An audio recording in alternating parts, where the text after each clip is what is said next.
Another is trusting the wisdom of the team, recognizing that you don't need to come up with all of the answers or potentially even any of the answers, that your strength lies in bringing out the experience and knowledge of everybody else on the team. You're listening to Manage This. My name is Wendy Grounds, and with me in the studio is Bill Yates. This is the podcast about project management. We are excited to bring our guest to you today. This is actually someone we've had before. Alan Zucker is joining us. He's a certified project management professional. He's an Agile Foundation certificate holder, a Scrum Master, a Scaled Agilist, as well as a keynote speaker. We have a course that we are launching. This one is called Agile Beyond IT. It's a part of our self-paced training in InSite. Alan created the fundamentals of Agile course for us, and the feedback was always positive. And sometimes you get the comment, I don't work in technology, so how does this apply to me? Well, that's something that he's dealt with a lot in some of the consulting and other training that he's done for organizations. For several years, Alan's helped clients use Agile principles and practices in diverse non-technology fields, everything from construction to not-for-profits. These experiences are the basis for this class. And he pulls some of the concepts from the Agile principles and says, okay, here's the principle. How can we apply this beyond IT? Very practical, great advice. Alan has got multiple Agile certifications from PMI, the Scrum Alliance, Disciplined Agile, and Scaled Agile. He's created courses for us. He instructs for us. He is in the classroom. In fact, as we wrap up this session today, he's going to begin a 4-day PMP prep class for us. And we're delighted to have him with us. Hey, Alan, welcome to Manage This once again. Thank you for joining us. Hi, it's great to see you guys again. Now, we've just mentioned that you have completed a course for us, Agile Beyond IT, and we're very excited to publish this one. It's an excellent course. Could you give us a little bit of a background for this and why you picked that name for the course? Sure. So a few years ago, I created a Fundamentals of Agile course for Velociteach. And it's been very popular. But as we were looking at some of the comments that people left, people were saying, well, this was a really great course, but it was all about technology.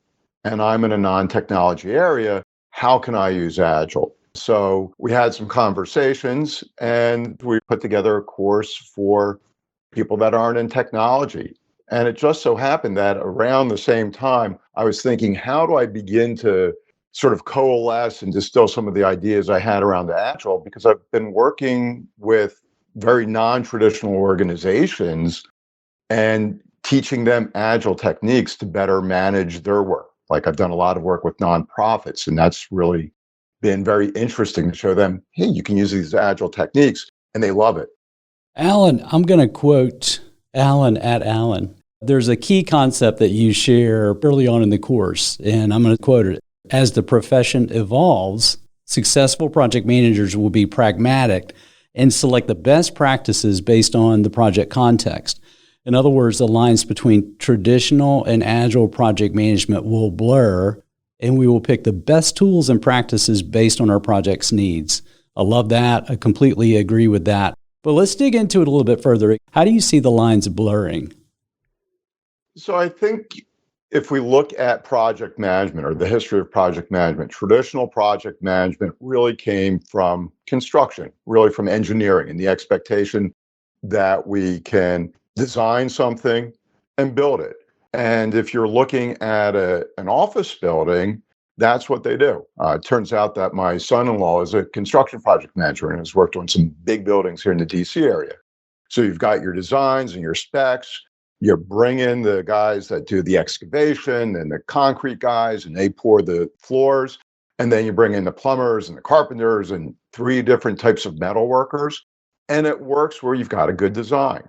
Agile started in software development, and Agile works really well there because we've found and we know that we cannot fully articulate what we need up front. So the idea of iterating through and getting feedback and moving forward works well. And I think that for a lot of us, if we begin to think about, well, what are the best practices from either side of the spectrum, we begin to pick and choose and say, well, it might make sense to do a daily stand-up, even if I'm working in a traditional environment, or that maybe we need to do more structured risk management on our Agile projects. Yeah, those are good. I love the concept of bringing the best out of both and blurring those together. Now, whenever we talk about this, I'm sure we have some purists that are really on both sides, both camps. Yeah. Who do you think is going to get more upset by that? You think the Agilists or the waterfall teams are going to be more upset by that? I think you're going to have folks on either side that aren't going to be very happy. I think that the people on the waterfall side, if you're working in construction, there's probably less that you would adopt from Agile. And the things that we recommend would probably be, hey, that's a great idea. I think the Agilists sort of came in as the insurrectionist 20 years ago. And I think they are beginning to slowly move to say, well, there are things of value from traditional project management. Alan, in your course, you compared project management to fusion cooking. Can you explain that for us?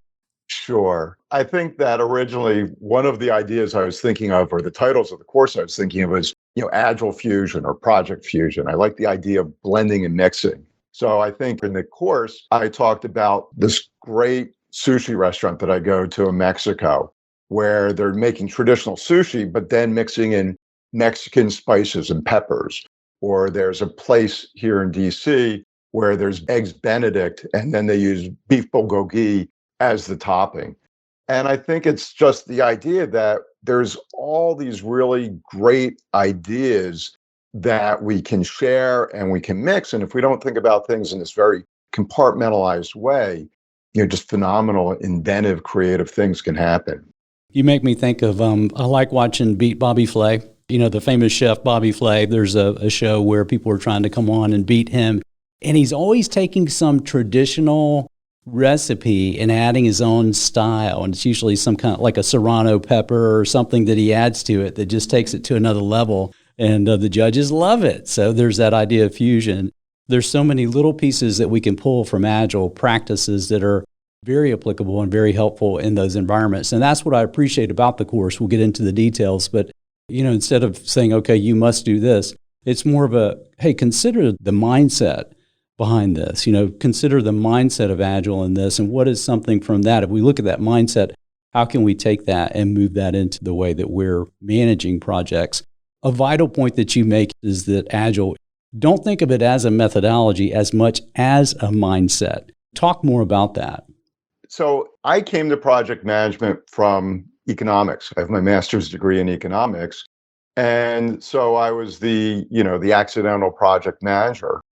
And back in the dark ages, back in the 1980s, I was working for a firm that was doing environmental consulting work. And I was working with a senior economist to develop a model of what would happen under different environmental regulations. And this was the dawn of the computer age. And I built this massive model in Lotus 123 release 1A. And he had some ideas about, well, this is how the model should work based on some previous experience. And I had a little bit of experience with personal computers.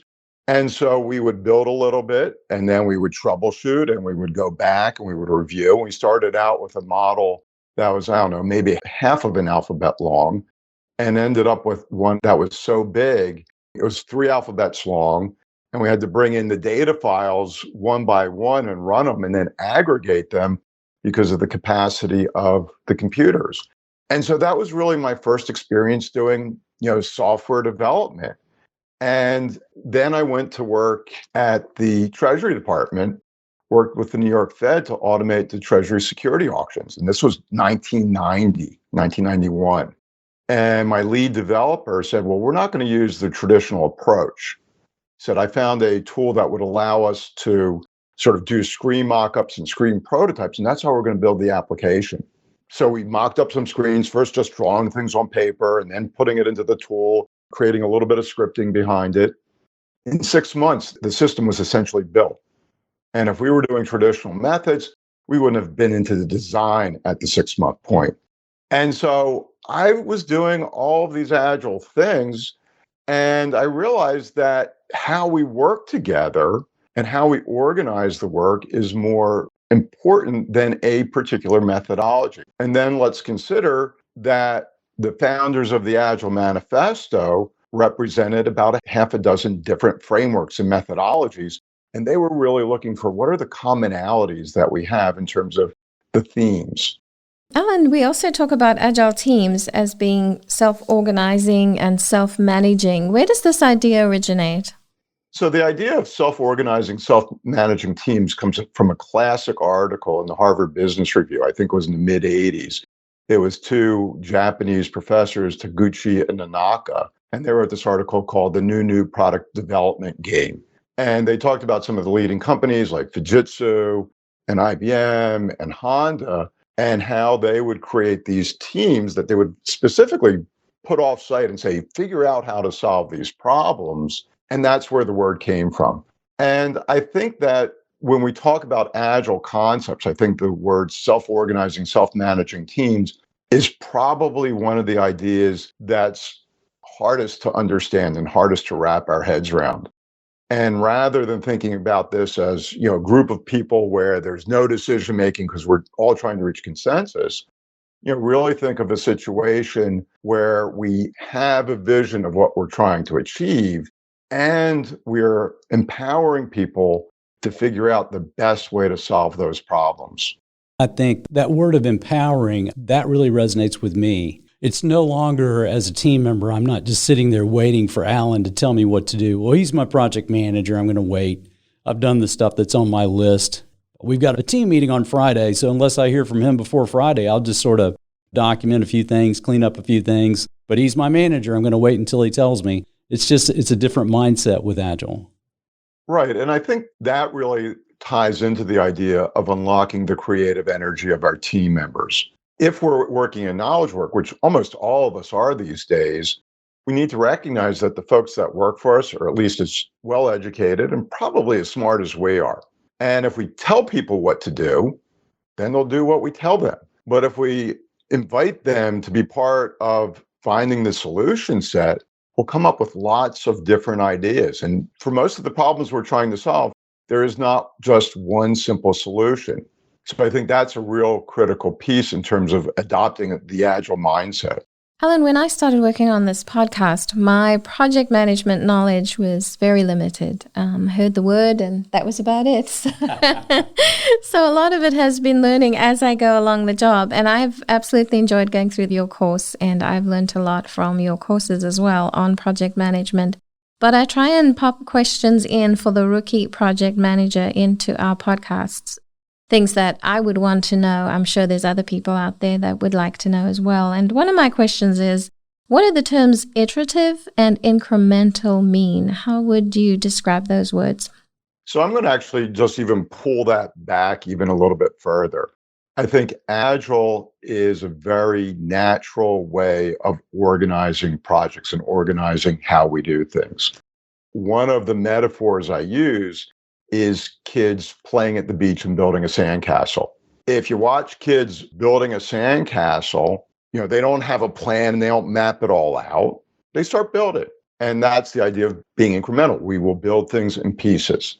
Iterative is where we learn from what we're doing and we adjust or we adapt or we do things differently going forward. So if you see kids playing on the beach building a sandcastle, they'll build something and say, hey, guys, what do you think? And they'll be like, and maybe they'll knock it down and start over. And so that same principle of let's build things in small pieces, let's get feedback and use that feedback to drive things forward is really one of the critical concepts behind Agile. I love the analogy, and I just think about seeing kids at play and what we can learn from them, and you're absolutely right. And it's funny, too, from my standpoint, I can remember watching our own kids playing, and one of the boys would figure out a better way to form something with sand where it would withstand the pressure, and just the right combination of water and sand and maybe some shells. And then the other kid would watch, and they're like, okay, got it. Then they'd go replicate the same things. There's like a natural learning that takes place. They're not worried about IP or mutual non-disclosures. They're just playing and figuring out the best way to get things done. Well, and that's one of the basic lean principles, Bill, which is amplifying the learning. And the other principle that you just talked about is the self-organizing or the self-managing teams. When the kids are at play, no one wants to be the head of Sandcastle Inc. And if you got one bossy kid, everybody else leaves. Yep. That's true. You take your shovel and go somewhere else. There's plenty of sand on the beach. Yeah. So this idea of iterative and incremental, those are foundational concepts for agile approaches. How can we take that approach in non-IT projects? What are some examples that we can think of with that? Sure. Let's just think of something really simple. Let's talk about writing a report or a book or something like that. And imagine that book is 10 chapters long, 100 pages long. And the traditional way of doing it is I'm going to go off and I'm going to spend 6 months or whatever writing the book. And then I turn it over to you as my boss to review. And now you've got 100 pages.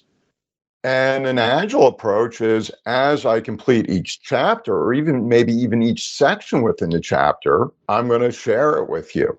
You'll provide feedback. And so if you didn't like the way I was phrasing things, rather than having to make those changes on 100 pages, I've learned after 5 pages or 10 pages, and it flows through, which also reduces the cost of rework. And the cost of rework goes up exponentially the further from the source.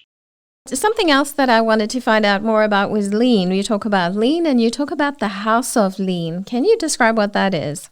Sure. So lean is also a set of principles, and lean actually came from Toyota and Toyota's lean manufacturing model. And I've seen lean described different ways, but one of the metaphors I really like is the house of lean. And so the roof of the house of lean is value. And that's because we really want to focus on delivering things that are valuable to our customers. And the base is leadership. And leaders really need to create the right environments for teams to excel and do well. And another component is systems thinking.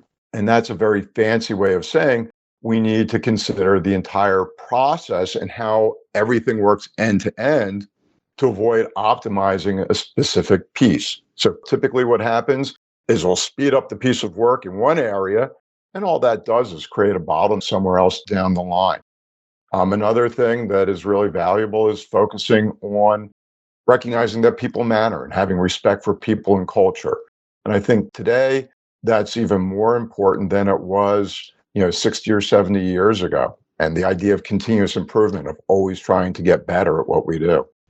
As you think through these pillars or these foundational concepts, it's easy to see how those apply regardless of the tool, the framework that you've chosen to manage your project. There's a lot to pull from lean into that. For example, let's talk about transparency. I know that's one of the pillars. How does transparency show up in healthy teams? So transparency shows up in healthy teams lots of different ways. One is that we just actually are physically displaying the status of the work on the walls. And by physically displaying it, it changes our relationship to our project. Our traditional ways of looking at a project are that the PM has the Gantt chart on their PC and maybe the team looks at it once a week. But if you're creating a Kanban board or a task board and everybody's looking at the work every day, you can't hide from it as much. Transparency is also, how do we show up in terms of talking about problems and issues? And when traditional cultures, or traditional management cultures, I should say, we try to hide our problems and hide our issues and hope that we can fix them later on. But if we're being fully transparent about when we've got a problem, then we can tap into the entire team and have everybody help us figure out what's going on. Or if we have an issue, let's be honest about the issue. Issues, as we all know, aren't like a good wine. They don't get better with time. They're like mushrooms. They just get stinky and rotten. Yeah, that's so true. Another concept that you brought up in the course, I was not familiar with it, but it's so similar to like managed by walking around and other techniques. It's called the Gemba Walk.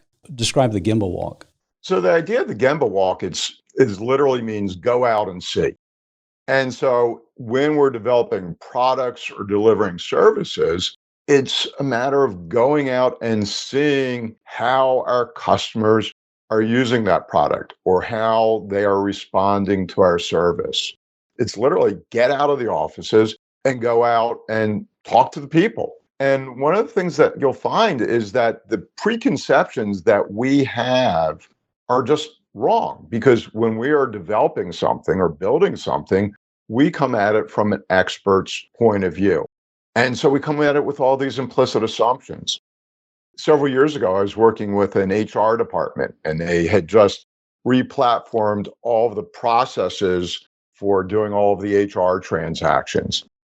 And there was a big problem. The CFO was like, why do I keep getting these emails? They invited my team in to go and look at it. And something really simple, you go through the form to offboard somebody, and at the very bottom of the form is where the links were to the frequently asked questions. So you've fought your way all the way through the form. And then it's like, if you have questions, go here. It's like, can't we just move that up to the top of the form? Or how they word it. It was, you must do this if you haven't already done that. And I said, if you just turn that sentence around, it would reduce a whole lot of anxiety. Just so happened that I had someone leaving my team at the same time. So I had experienced all of these issues with the process. Small things, but if you're in HR or if you're in whatever field you're in and you're designing something, you know how it's supposed to work. Yes. So funny that you're mentioning this. I just recently had an experience like that with a form, and it was for an absentee ballot. So I was filling this out. It's from our state, I'm sure.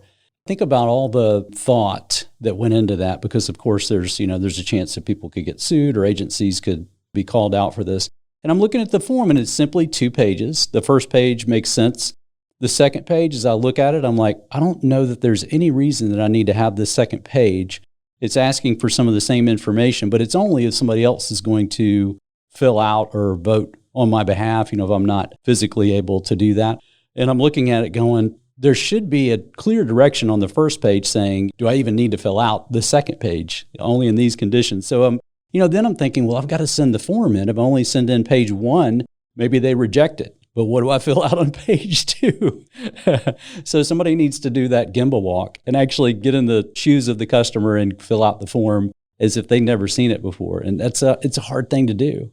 Yeah, and it also brings in another component, which is if we look at Agile writ large, it's this universe of different concepts and ideas that start to play together. So from Gemba, you get into customer centricity or design thinking, the idea that we can create easy prototypes to get feedback from our customers versus assuming that they're going to understand what we want. So true. One of the points or the sections in the course that you have, you take the Agile Manifesto and you describe these and you show how they're relevant to other projects. So the Agile Manifesto was written by technologists to find better ways of delivering software, but we know that those values can be relevant beyond IT. So can you share some examples of how those values are relevant to people that are constructing buildings or building a ship or some other physical product?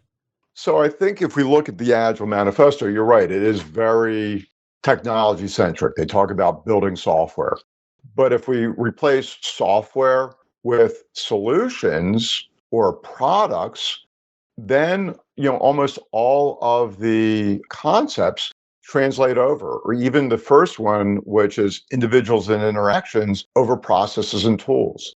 I had a friend who was working with an insurance company years ago, and one of the things she was doing was getting them to move from a rules-based way of dealing with customer interactions to a values-based view. And so the difference is teaching people or teaching our employees what we want and what we value and letting their best judgment guide what we should do. It brings back to mind leading customer service organizations. A very positive incident that I had at a leading hotel chain where they empower their employees. And, I was checking out in the morning and the maid said, "How's your stay, Mr. Zucker?" And I said, "It was great, but I had some internet problems." And she got on her walkie-talkie and, said down to the desk, "Please put a credit of $50 on Mr. Zucker's bill." And I was like, wow, that was an amazing thing. And this chain has the policy where any employee in the entire hotel can give up to, I can't remember the exact amount, but it's a couple $1,000s in customer credits every single day. You took the 12 Agile Principles, you can find them all over the internet, and you reinterpreted those to apply to non-software projects. I gained a lot from that. I like the work you did with that. If the listeners want to follow all 12, they're going to have to go online to our website, purchase the course, and hear from Alan that way. But I'd love it if you could just take a couple of those and give us an example of how you take one of those Agile principles and reinterpret it beyond IT. So I think one of the basic ones, or one of the ones that I like the most, is the fifth one, which is building teams around motivated individuals.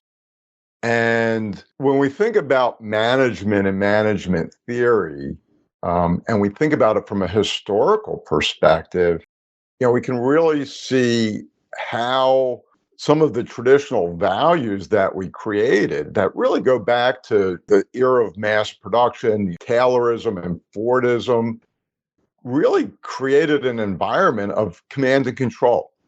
And maybe that made sense in a factory setting. And I'm not actually really sure. I've been actually reading a lot on that recently again.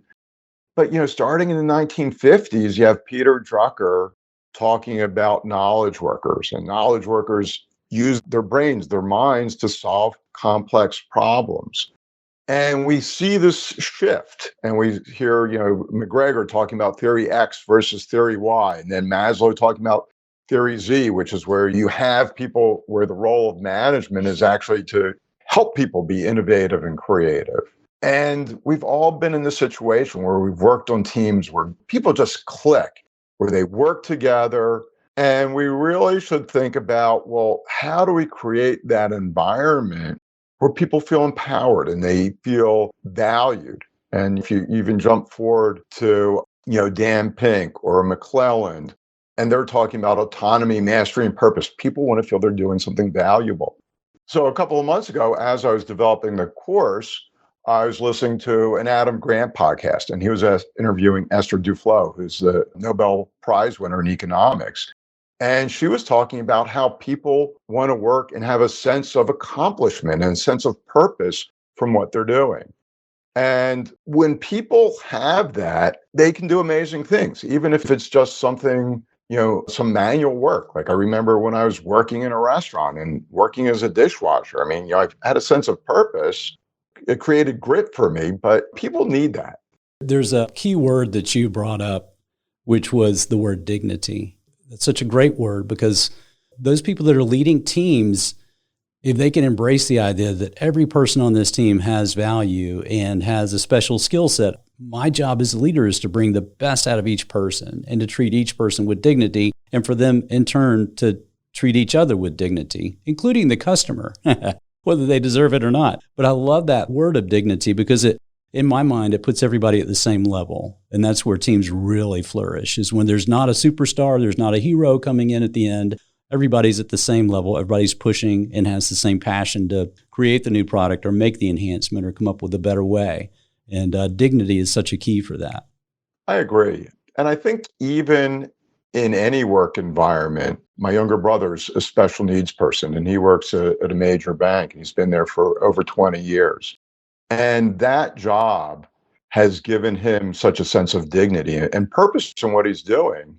And, just completely outside the realm of what we normally think about.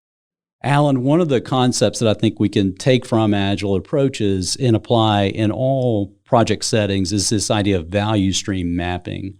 Talk a bit about that and how that can benefit even those that are leading non-IT projects. The idea of value stream mapping is really understanding our customer's journey. Value stream starts with a customer having a request or a need and ends with that need or the request being fulfilled. And it's really understanding all of those interaction points along the line. One of the quotes that I love from Deming, and Deming is just a master, is if you can't describe your process, you don't know what you're doing. So when we map out those various steps, we can really begin to see, well, what are the things that make sense and the things that don't make sense? And when we look at how much time it takes for us to actually do work versus the entire elapsed time, that's where we can see a lot of the issues or the inefficiencies we have in what we do. Think about a time like when you called your IT help desk. You placed a call in, and a day and a half later, someone actually got back to you. They came down, took them 15 minutes to fix your PC. So, that 8-hour wait was waste because it only took them 15 minutes to take care of the problem. One organization I worked with, rather than having that help desk model, they shifted to a Genius Bar model. And in a couple of the buildings where they had a lot of folks, they had a room sort of right off the lobby where there were the tech support folks. You come in, you might wait 10 or 15 minutes till one was available, but they'd solve your problem on the spot. We can also use our value stream mapping in terms of thinking, well, how do we improve our overall end-to-end process? And one of the things people talk about is shifting left. And one of the examples that I talk about in the course is there was a new smoked meat takeout restaurant here near us. And food was great. It was smoked meats, and they had a pop-up fried chicken kitchen in there as well. You've got my attention. First time, it was great. It was wonderful. First time we placed our order, went in, we picked it up, came home. The order was all backwards. Like we ordered the chicken bucket with extra sides, and we got 2 chicken dinners. The food was more or less the same, but not quite. So the next time I go, and I'm like literally opening up all the food containers before we leave the restaurant. The people thought I was crazy, but the idea of shifting left is you keep looking forward in the process and think, how are the things that I'm doing either affecting the things ahead of me or behind me? Alan, what advice can you give to project managers who are new to a leadership role? So I think here there's a couple of things to think about, and it really all taps into this theme that we've been having about people. So a couple of just quick tidbits there is one, recognizing that teamwork makes the dream work, that it's about people working together to create this new product or service, or even if we're running or working in an operational environment. Another is trusting the wisdom of the team, recognizing that you don't need to come up with all of the answers or potentially even any of the answers, that your strength lies in bringing out the experience and knowledge of everybody else on the team. And then a third is using mistakes as a learning moment. There's lots of different quotes out there that success is a poor teacher. And that when we create an environment where people are afraid of admitting mistakes, we don't get better. One of the things I do, even in the classroom, as I'm setting the norms for a class, is I say, don't fear failure. This should be a very safe environment, and you will learn more by making mistakes versus by getting it right. Alan, this has been excellent talking with you. If our project managers want to get in touch with you, if they have some questions for you, what's the best way that they can reach you? Sure. The best way, there's actually 2 good ways. One is connect with me on LinkedIn. I'm Alan Zucker on LinkedIn. The other is to visit my website, pmessentials.us. I've been writing articles on project management for over 8 years now. I'm coming up on 100 articles. And so those are great articles for people to review. I also have my upcoming webinars and classes that I'm teaching. So that's another great way to catch me. You're a busy man, and you are also a recurring guest on Manage This, and we appreciate that. It is such an honor. I'm also a very happy Velociteach instructor. Yeah, it's such an honor to have you on the instructor team. Your excellence in the classroom and your connection with students is always something that inspires me. Thank you for being able to address this with us today. Figuring out how to apply Agile principles beyond IT, I think for many people is this big black box of confusion and fear. And you just open it up and explain it very straightforward. The examples that you give are spot on. And so we appreciate your contribution. Thank you for your time. Bye-bye. Thanks. That's it for us here on Manage This. You can visit us at Velociteach.com, where you can subscribe to this podcast and see a complete transcript of the show. You have also just earned your free PDUs by listening to this podcast. To claim them, go to Velociteach.com, choose Manage This podcast from the top of the page. Click the button that says Claim PDUs and click through the steps. Until next time, keep calm and manage this.